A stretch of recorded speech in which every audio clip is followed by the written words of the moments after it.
Alors, aujourd'hui, on parle des grossesses précoces. C'est vraiment un fléau, c'est vraiment un problème, on va dire, de santé publique.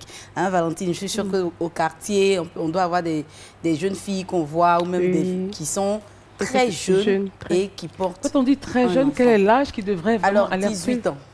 À partir de 18 ans, au moins, pour que l'organisme, le corps de la femme soit vraiment prêt. La jeune femme doit prendre une grossesse à partir de 18 ans. Pas avant. Pas avant. Avant, c'est une grossesse précoce. Avant, c'est une grossesse précoce. Le corps, le bassin notamment, parce qu'on n'a pas encore fini de grandir. À partir de 18 ans, 19 ans, je pense que la taille, les formes qu'on a, on va avec jusqu'à devenir adulte. Mais quand on a 14 ans, 15 ans, on grandit après. Donc vraiment, c'est triste de voir des jeunes filles à 14 ans, 15 ans tomber enceintes. Parce que au-delà de l'aspect physique de la grossesse, il y a un aspect psychologique. C'est clair. Il y a un aspect financier et il y a un aspect social. Et l'aspect émotionnel, on a dit psychologique. Oui, l'aspect émotionnel. Pour tomber enceinte, il faut vraiment être prête. Il faut être prête à porter une grossesse. C'est très, très, très important. Ça fait qu'on vit mieux la grossesse. Parce que tomber enceinte à 14 ans, à 15 ans, 16 ans, eh bien, ça vous met en danger, ça met votre vie en danger parce que chez ces jeunes filles-là, on va remarquer qu'elles vont être beaucoup plus sujettes à ce qu'on appelle des crises d'éclampsie. C'est une montée de la tension artérielle pendant la grossesse. Et lorsqu'elle n'est pas vite prise en charge, ça va se manifester comme des crises d'épilepsie. Oh my God. Oui, des convulsions. Oh my God. Et là, le pronostic vital est en jeu. On peut déboucher avec une césarienne parce que le bassin est immature. L'enfant ne peut pas passer. On peut avoir un travail très long.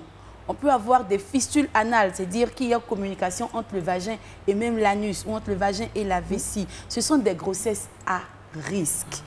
Donc c'est pourquoi les parents devraient travailler en sorte que les enfants n'en arrivent pas là. Je dis toujours, un enfant ne devrait pas être parent. On en arrive là aujourd'hui parce qu'il y a trop de tabous derrière la sexualité. Je n'arrête pas de le dire. Ce que nous refusons de dire à nos enfants à la maison, ne nous inquiétons pas. L'extérieur va leur dire. Et de quelle manière. Et pourtant, quand on prend le temps de parler de sexualité à son enfant, eh bien, on a le temps de lui inculquer nos valeurs.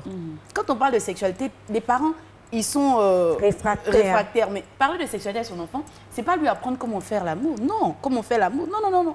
C'est déjà commencer par établir le contact, lui parler des organes sexuels, de comment ça fonctionne, à quoi ça sert, et de parler du caractère sacré de son corps.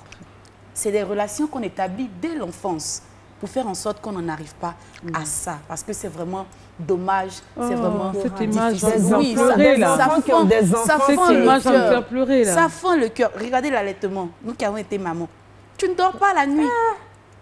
Tu es enfant, toi-même, tu ne dors pas avec un enfant. Ce n'est pas possible.